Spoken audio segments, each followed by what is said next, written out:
Blox Fruit is one of the biggest games in Roblox right now. So this is my beginner's guide to Blox Fruit for all the new people that want to get into this game.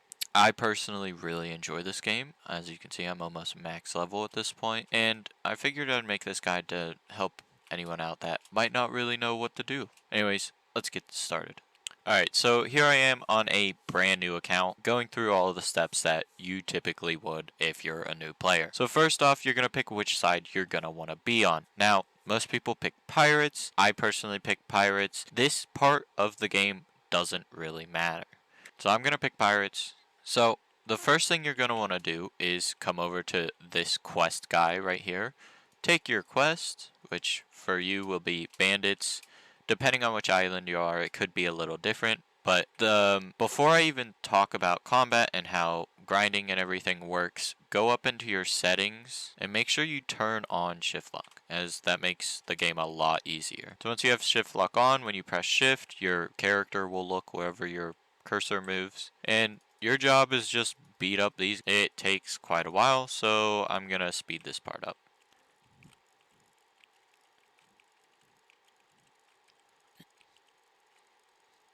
Alright, so once you've finished that quest, you should level up.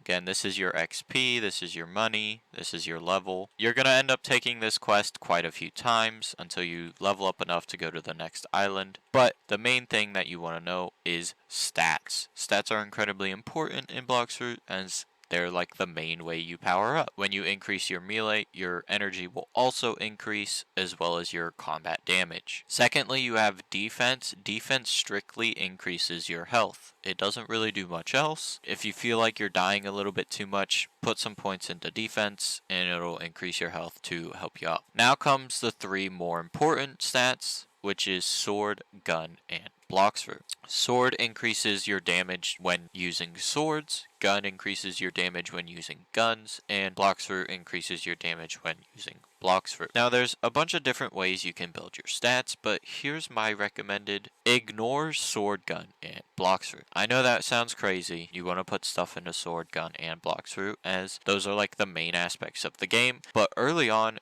these stats don't really matter because the mastery you gain, which I'll talk about in a minute, the mastery you gain on the sword, gun, and Blox Fruit will pretty much carry you. I recommend mostly focusing your stats into melee as well as defense, as these stats are going to give you the most bang for your buck early on. For right now, I'm going to split it. Now, again, you'll end up taking these quests until you level up enough to progress through the game. But as you can already tell, my damage has increased pretty dramatically, and all I've done is put points into melee and defense. Alright, so the next thing I want to talk about, I'm going to hop over to my main and show you guys mastery. So mastery is something that pretty much every item in the game has. And the way you grind mastery is simply by beating stuff up. Every time you get a kill, in the top here, it shows you've earned mastery towards, or the amount of XP you've earned towards your mastery. So that's how you grind mastery. Now, mastery in itself takes quite a while, especially for new players and free-to-play players. So the last thing I want to talk about is fighting styles, swords, and guns, as well as Blox Fruit, because I didn't really mention how you get them. So fighting styles are different than the actual combat.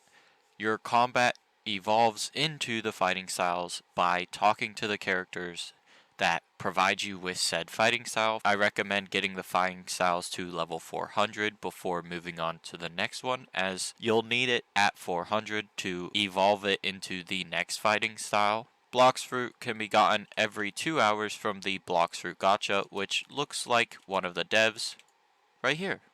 Swords and guns can both be bought from specific shop NPCs, as well as dropped from bosses. A great way to actually check for what bosses drop what and where to get specific swords, fighting styles, guns, everything like that. Blox Fruit actually has a fandom-based wiki that is pretty accurate. There's a couple things on here that could be debatable, but for the most part, this is where you'll want to go to actually learn stuff about the game. Like say you want to go for a specific sword, this one will tell you all the swords in the game, how to get them, and even the materials that you might need to upgrade them. The next thing that I want to talk about is game passes, as game passes are incredibly important when you want to grind stuff. Now, if you're free to play, I recommend skipping this part, as this part doesn't really apply to you. However, I will say this before you skip ahead, game passes can actually be traded in this game, so when you hit second C, you're able to start trading for game passes. So if you have higher tier fruit, I currently don't have very great high tier fruit. I have a Shadow, Venom, and Control, but you can use those to get a game pass basically for free, so you're still a free to play player being able to get game passes. So if you still want to listen to this part about the game passes, then you're more than welcome to. Basically just going to quickly go over which ones are worth getting and which ones are not really worth getting. The first game pass that you get is the 2x drop chance. The 2x drop chance game pass, very useful if you want accessories or items like swords, if you're gonna go and collect a bunch of stuff. Overall, not that important though. I would say if you need specific drops and you're just not having any luck, sure, go ahead, get the 2x drop chance. It's nice to have. It makes grinding for specific items a lot easier. Now, the fast boat game pass is not worth it, at least in my opinion. By the time you hit second C, this game pass becomes obsolete because you should have a fruit that can fly. Now the next two game passes, the 2x mastery and 2x money game passes, I believe are completely worth it. If you're gonna get any game pass, focus on these two. Get the 2x mastery first, obviously, because mastery in this game is not that fun to grind, and then go for the 2x money. Now the next game pass I'm going to talk about is two game passes that I actually don't have. A lot of people do use Darkblade, and based on the wiki, it seems relatively strong, but for the price of it, I don't think it'd be worth getting, simply because there's better swords. The next game pass, the Fruit Notifier, don't buy this.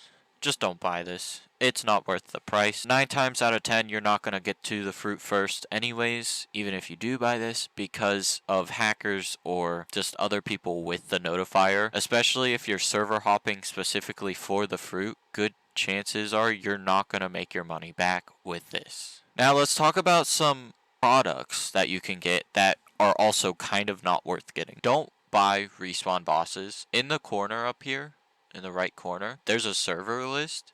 Just go through the server list and press join until you find a server where the boss is spawned in. There's no need to spend 50 Robux on respawning the bosses. Second one, refund stats. If you're in first C and you messed up your stats, you can buy this.